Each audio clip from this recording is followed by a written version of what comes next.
The Senate will come to order. Mr. Carpenter, would you please call the roll? Senators Bridges, Cook, Coram, Crowder, Danielson, Donovan, Finberg, Fields, Foote, Gardner,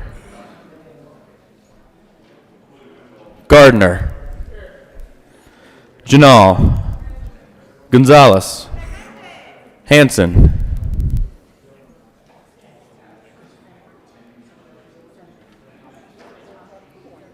Absent? Oh, excused. Hill, Excused. Icy, I don't know what his friends are saying. Icy, Olbert, Lee, Lundeen, Marble, Moreno, Pedersen, Excused. Briola, Rankin, Rodriguez, Scott, Smallwood, Sonnenberg, Story, Tate, Williams, Winter, Excused. Woodward, Zenzinger, President Garcia, Madam President. Present. With 31 present and 4 excused, and 0 absent and 4 excused, we have a quorum. Senator Coram, good morning, and would you please be so kind as to lead us in the Pledge of Allegiance? Thank you, Madam President. Members and guests, please stand and join me in the Pledge of Allegiance. I pledge allegiance to the flag of the United States of America and to the republic for which it stands, one nation under God, indivisible, with liberty and justice for all.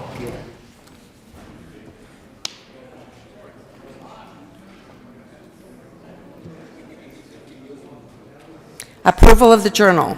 Senator Story. Madam President, I move that the reading of the Journal of Thursday, January 23rd, 2020 be dispensed with and that the Journal be approved as corrected by the Secretary. You've heard the motion. All those in favor say aye. All those opposed, nay. The ayes have it. The motion is adopted. Senate Services. Correctly printed, Senate Bill 114. Committee reports. January 23rd, 2020, Committee on Agriculture and Natural Resources. After consideration of the merits, committee recommends the following. Senate Bill 3 be referred favorably to Committee on Finance. January 23rd, 2020, the Committee on Agriculture and Natural Resources after consideration had hearing on the following appointments. Recommends the appointments be confirmed. Members of the Water Quality Control Commission for terms expiring February 15th, 2022. April Long, Carbondale, Colorado, will represent the west of the Continental Divide. Appointed Paul Douglas, Frohard, Denver, Colorado. Appointed Kevin James Greer, Minglewood, Colorado. Reappointed January 23rd, 2020. The Committee on Agriculture and Natural Resources had in consideration had hearing on the following appointments. Recommends the appointments be placed on consent calendar and confirmed. Members of the State Board of Stock Inspection Commissioners for terms expiring May 1st, 2023. Corey Allen Kessinger of Akron, Colorado, to serve as representative of the confinement cattle industry. Reappointed. David H. Mendenhall of Rockford, Colorado, to serve as representative of the non-confinement cattle industry. Reappointed January 23rd, 2020. The Committee on Agriculture and Natural Resources had in consideration had hearing on the following appointments. Recommends the appointments be placed on consent calendar and confirmed. Members of the Colorado Tourism Office Board of Directors for terms expiring June 1st, 2020. Wanda James, Denver, Colorado, to serve as representative of tourism-related retail industry in occasion of the resignation of Andres Gill, Louisville, Colorado. Appointed January 23rd, 2020. The Committee on Agriculture and Natural Resources has in consideration had hearing on the following appointments. Recommends the appointments be placed on consent calendar and confirmed. Members of the Colorado Tourism Office Board of Directors for terms expiring June 1st, 2023. Peter John Piccolo of Denver, Colorado, previously appointed as a representative of tourism-related retail industry, small community, and small business, now serves as representative of tourism-related transportation industries. Reappointed. Sonia Quinn Riggs of Denver, Colorado, representative of the food, beverage, and restaurant industry. Reappointed. And Tammy Leah Thompson Booker of Craig, Colorado, representative of the hotel, motel, and lodging industry. Appointed. January 23rd, 2020. The Committee on Agriculture and Natural Resources had in consideration had hearing on the following appointments. Recommends appointments be placed on the consent calendar and confirmed. Members of the Colorado Tourism Office Board of Directors for term expiring June 1st, 2020. Robert Stinchcomb of Lafayette, Colorado, to serve as representative of the ski industry in occasion of the resignation of Jesse Niles True of Dillon, Colorado. Appointed January 23rd, 2020. Committee on Agriculture and Natural Resources, after consideration of mayor's committee recommends following Senate Bill 2 be amended as follows. Assembly for the committee to hold a favorable recommendation. Recommendation placed on the consent calendar January 23rd, 2020. Committee on Agriculture and Natural Resources, after consideration of mayor's committee recommends following Senate Bill 25 be for the committee to hold a favorable recommendation. Recommendation placed on the consent calendar January 23rd, 2020. Committee on Agriculture and Natural Resources, after consideration of mayor's committee recommends following Senate Bill 48 be referred to committee to hold a favorable recommendation. Recommendation placed on the consent calendar January 22nd. Committee on Education, after consideration of mayor's committee recommends following Senate Bill 6 be amended as follows. Assembly be referred to committee on Appropriations with favorable recommendation.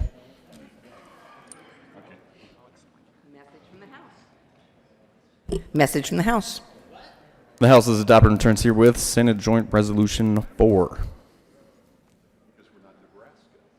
Message from the Reviser. We herewith transmit without comment House Bill 1021, 1036, and 1051.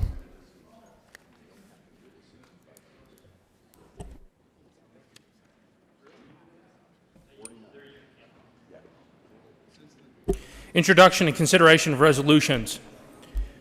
Will the clerk please read the title to SJR 005? Senate Joint Resolution 5 by Senators Marble and Fenberg and Representative Hooten and Sane concerning the General Assembly's support of the State of Colorado's written comments submitted on the United States Department of Agriculture's interim final rule regarding the establishment of a domestic hemp production program. Mr. Majority Leader. Thank you, Mr. President. I move SJR 005. Members, this is a little bit unusual because this resolution was just put on your desks, but there is a reason why this is moving faster than we normally would move a resolution.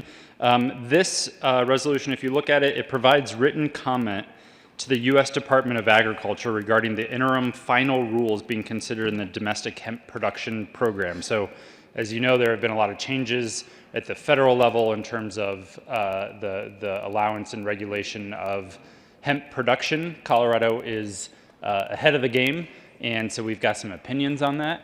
And the comment period closes for those rules that will be adopted at the federal level on Wednesday. And so we want to get this resolution passed in both chambers to sort of give a little more oomph to the comments coming from Colorado and make sure they get to the federal government in time to be considered an official comment from the state. I asked for an aye vote. I think whenever you see a resolution or a bill with Marble, Fenberg, Hooten, and Sane, there's got to be something pretty amazing going on. And I think you all would agree with me on that. And I asked for an aye vote, and I hand it off to my colleague to explain a little more about the details. Senator Marble. Thank you, Mr. President. I just want to reiterate the importance of this, and we do apologize for the rapid introduction, but as was said, this really is important. The farmers are counting on it, and the farmers actually wrote this. Our drafter was extremely skilled at getting this through, and CDA may have more comments to put on later, but this has been done in conjunction with them. But we would consider a great honor if we all got together in support of the hemp farmers and the farmers around the state of Colorado and joined in and got this to the USDA on Monday. Is there further discussion? Senator Quam. Thank you, Mr. President. Thank the sponsors for bringing this bill. I have been speaking around the state quite a bit on this issue because as presented by the U.S. Department of Agriculture, and we did get a one-year reprieve, we will remain under the 2014 rules for one more year. But members, there will not be a hemp industry in Colorado. The rules and regulations are so onerous that one, we as farmers cannot comply, and two, the state cannot afford to comply. So please get out there and support this. Thank the sponsors again very much. Seeing no further discussion, the motion before the body is the adoption of SJR 005. Are there any no votes?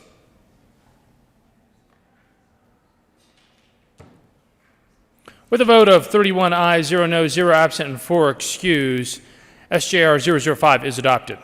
Co-sponsors: Senators Quorum, Sonnenberg, Gonzalez, Janal, Heisey, Story, Woodward, Moreno, Rankin, Tate, the Minority Leader, Fields, Donovan, Lee, Todd, Rodriguez, Crowder, Foote, Bridges, Williams. Please have the President.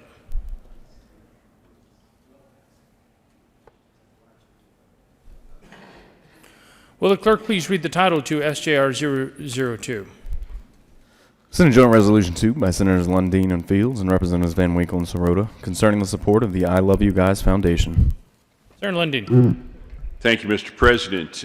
I move Senate Joint Resolution 20002 and ask that it be read at length.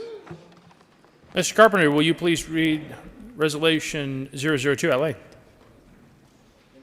Senate Joint Resolution 2 by Senators Lundin and Fields and Representatives Van Winkle and Sirota concerning the support of the I Love You Guys Foundation. Whereas the I Love You Guys Foundation was created in 2006 by Ellen and John Michael Keyes following the death of their daughter, Emily Keyes, during a school shooting at Platte Canyon High School in Bailey, Colorado. And whereas, during the time Emily Keyes was held hostage, she sent her parents a text message that said, "I love you guys." And whereas, in honor of Emily Keyes' kindness, dignity, and grace, her parents established the I Love You Guys Foundation to advance student and school safety. And whereas in 2009, the foundation began developing programs and initiatives to increase school safety, as well as the supporting materials necessary to advance those programs, including standard response protocols, training, and informational presentations. And whereas the mission of the foundation and its school safety programs is to protect the joy of youth by focusing on kindness, community, and responsibility, both at the individual and community levels. And whereas, to that end, in collaboration with experts in the fields of education, law enforcement, emergency response, and psychology, the Foundation has developed research and evidence-based real-world solutions that can be brought to the classrooms to facilitate school and community safety and promote family reunification following a crisis. And whereas, the Foundation's programs have been implemented by over 25,000 schools, agencies, and organizations across the United States and Canada, and the Foundation hosts 2 yearly national school safety symposiums that focus on proactive, considered, and effective methods of keeping schools safe. Now therefore be it resolved by the Senate of the 72nd General Assembly of the State of Colorado, the House of Representatives concurring herein, that we, the members of the Colorado General Assembly, support the mission of the I Love You Guys Foundation and the invaluable programs the Foundation works to implement to promote the advancement of school safety and to preserve the joy of youth. Is there any discussion? Senator Lundin. Thank you very much, Mr. President. Colleagues, please feel free to sit.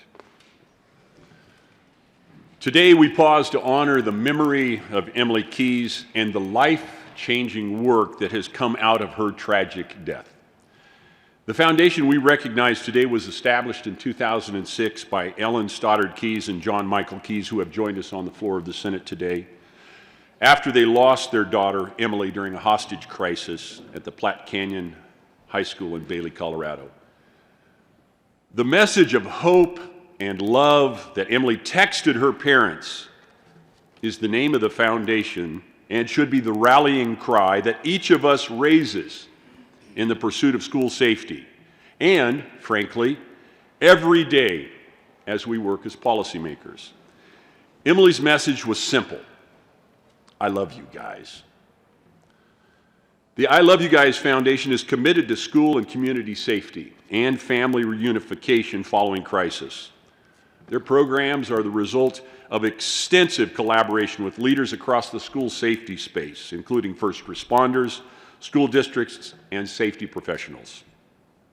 Today, the organization's leadership includes survivors, family members, members of survivors, first responders, and community members with a vested interest in safety, preparedness, and reunification in schools. The Foundation's reach is phenomenal. Its programs have been implemented by almost 30,000 schools, agencies, and organizations across the United States. Their reach has touched 18 million students, 800,000 educators, and 50,000 law enforcement officials in the United States and in Canada.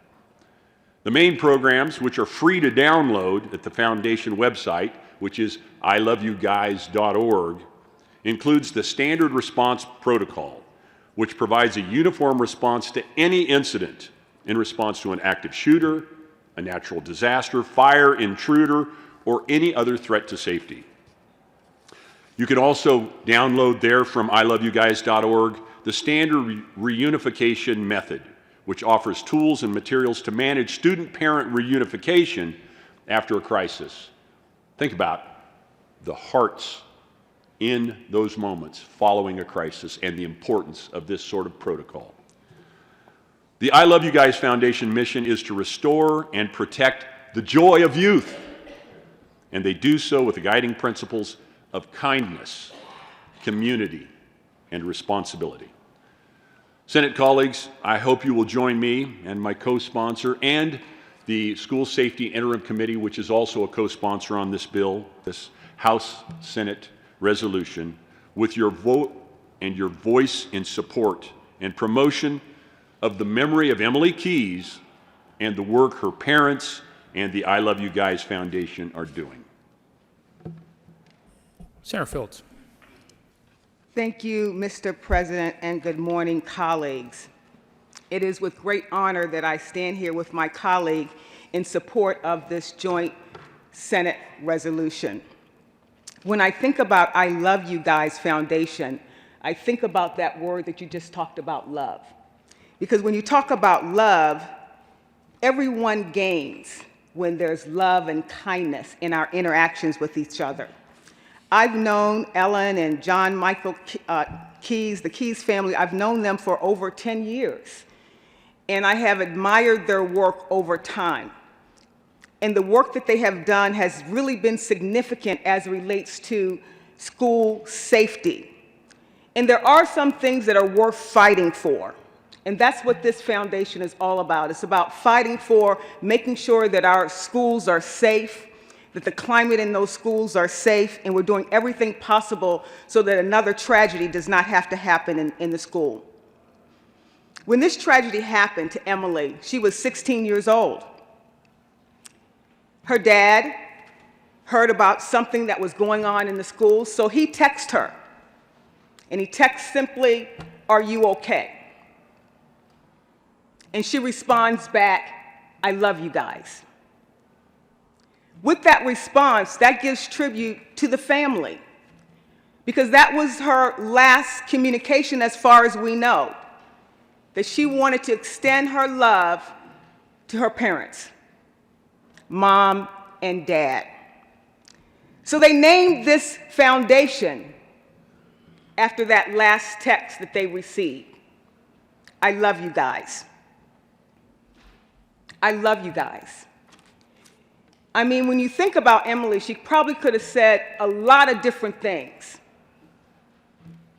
We don't know the trauma or the tragedy that she was experiencing at that time, but she chose to tell her parents, I love you guys. That's so significant. I don't know how often we take the time to say, I love you to our loved ones, but it's important that we let the people know that we love, that we interact with. It's okay to say, I love you. Me too. I love you. So I'm just here to add to what has already been stated. But it's important that we understand that love does matter. Kindness does matter. Because when you put those things together, you have a greater sense of humanity. So my closing remarks to the Keys. Your daughter is not here to tell her story, but you are. Your foundation tells her story. Every interaction, every presentation, all the outreach that you've done, you're telling Emily's story. And I want you to know that you did not bury your daughter. You planted her. And the seed that you planted is now a significant element as it relates to school safety. And the protocol that you have established is a significant one because it talks about lock out, lock down, and evacuate, and take shelter. You did not bury your daughter. You planted a seed, and that seed is to keep our schools and our community safe. So for that, we give you honor and we give you tributes for all that you've done. Thank you. Is there further discussion? Seeing none. Senator Fields. Mr. President, we would like to ask that the current roll call be added as co-sponsors. First, the question before the body is the adoption of Senate Joint Resolution 002. Are there any no votes? With a vote of 31 ayes, 0 noes, 0 absent, and 4 excused, Senate Joint Resolution 002 is passed. Co-sponsors. Senator Fields. Co-sponsors. Co-sponsors. Yes, I would like to request that the current roll call be added as co-sponsors. Seeing no objection, the current roll call will be added as co-sponsors. Thanks. The Senate will stand in a brief recess to welcome our guests.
Daughter, and you turn it into something that saves so many daughters. Yeah. The Senate will come back to order. Senator Lundin. Thank you very much, Mr. President. Colleagues, friends, I want you to know that on behalf of your presence here today, and in addition to the acknowledgement of the resolution, we will be providing to the I Love You Guys Foundation and John Michael and Ellen Keyes a flag that has flown over the Capitol on this day in remembrance of this effort and the efforts of the I Love You Guys Foundation. So thank you, colleagues, for your participation in this effort. And Senator Fields, if you have other comments, I would welcome them at this time. No, Senator Fields. thank you, Mr. President. I think it's already been said. We just want to give honor and tribute to the amazing work of I Love You Guys Foundation.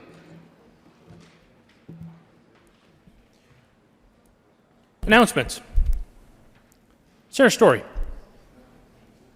Thank you, Mr. President. May I have a moment of personal privilege? Granted.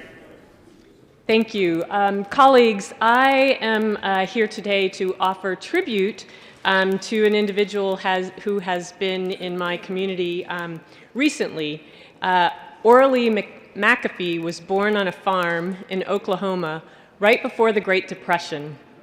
She was the first in her family to attend college, paid for by a life insurance benefit after her older brother Ed was killed in World War II. After moving to Colorado, she developed an interest in early childhood education and initially taught in a preschool classroom in her church in Greeley. Her skills in the classroom caught the attention of a researcher who in 1964 set up a preschool for disadvantaged children called the New Nursery School. Orly was the head teacher for this new preschool. Thus began her career of developing innovative ways to teach young children. She taught Head Start teachers and was on a team that in 1968 was asked to develop the language and cognitive development goals for a new TV program that in 1969 became Sesame Street. Articles were written in the Greeley Tribune and Rocky Mountain News about her contributions to Sesame Street and to the education of young children. Sesame Street just celebrated its 50th year of programming. Orly McAfee was a significant contributor to the worldwide success of Sesame Street. Orly became a national expert in early childhood education and traveled around the country, presenting at conferences and lecturing with a focus on teacher training.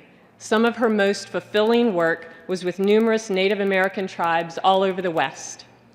She continued her education with a master's degree from the University of Northern Colorado and a doctoral degree from the University of Colorado in 1975, followed by a professorship at Metro State University, where she stayed until 1989 when she became professor emeritus until just 3 years ago. There have been 6 editions of the book Dr. McAfee wrote with Deborah Leong, Assessing and Guiding Young Children's Development and Learning. This book has been translated into multiple languages, including Chinese and Arabic. Dr. McAfee worked closely with Bee Romer while she was Colorado's First Lady. First Lady Bee Romer founded First Impressions and was instrumental in Governor Romer's Early Childhood Initiative. Some of the early childhood programs developed during this time frame provided the foundation for the early childhood initiatives we in the legislature are now advocating for, even this session. Dr. McAfee and her husband lived in Evergreen, my neighborhood, from 1985 to 2019, but she has now moved to Louisville to be closer to family. The good senator from Louisville has gained a strong proponent of early childhood education. Colleagues, please join me in honoring Dr. McAfee today as a pioneer in laying the foundation in the field of early childhood education with her investments as a preschool teacher, to Sesame Street program development, to a published writer and lecturer, to advanced degree acquisition from Colorado institutions, University of Northern Colorado, University of Colorado, and Metro State University, and especially we honor her work with First Lady Bee Romer, which set the stage in Colorado for the early childhood initiatives we are now considering. Colleagues, I present to you Dr. Orly McAfee, and she is joined by family and guests here today. Thanks so much for your work.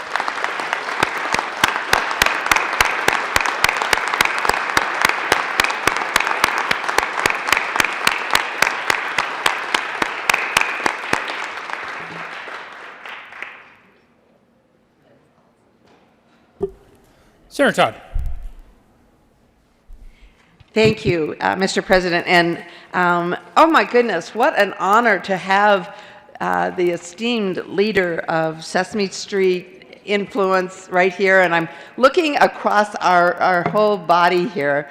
And many of us, our children benefited from Sesame Street, but many of our children age are actually serving and grew up with Sesame Street. And so that influence in our Senate chamber is Sesame Street is alive and well.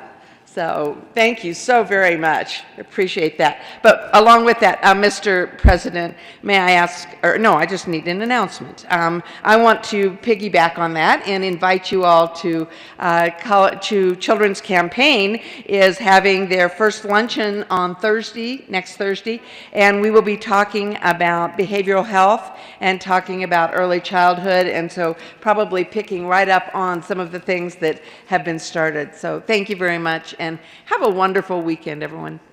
Senator Sonnenberg. Thank you, Mr. President. And just a last plea this morning for those of you that have not given for the auction tonight and would like to do so, please do so today with the good senator from Vail or either myself as we will go to help out those Colorado youth at the Junior Livestock Sale at the National Western. That sale is tonight. So if you still want to help out and you've been like me and procrastinated, procrastinate no longer. Come see me. Thank you. Senator Danielson. Thank you, Mr. President. Just to add to the announcement, I'm an example from this side of the aisle, but it really doesn't much matter. I got $100 here today to put to the auction. If you can give what you can give today, please do. I was a 4-H kid. I can tell you firsthand what it's like to raise livestock and prepare for the sale, compete, win or lose, but if you make that sale, it's a really big deal to everyone who's able to participate, and I'm grateful for the livestock as an institution, livestock auction as an institution. So if you can, give what you can. If you've got 20 bucks on you, talk to Senator Sonnenberg, Senator Donovan, and they'll get it in the right place. I really appreciate it. Thanks so much. Senator Moreno. Thank you, Mr. President. Colleagues, a quick reminder that the Colorado Cancer Caucus will be meeting on Monday, January 27th at 12 p.m. in the Old Supreme Court chamber. Please join us for lunch and learn about some of the cancer-related initiatives and legislation that will be making its way through this year. And additionally, colleagues, I know you're always wondering what the Joint Budget Committee is up to in that building across the street.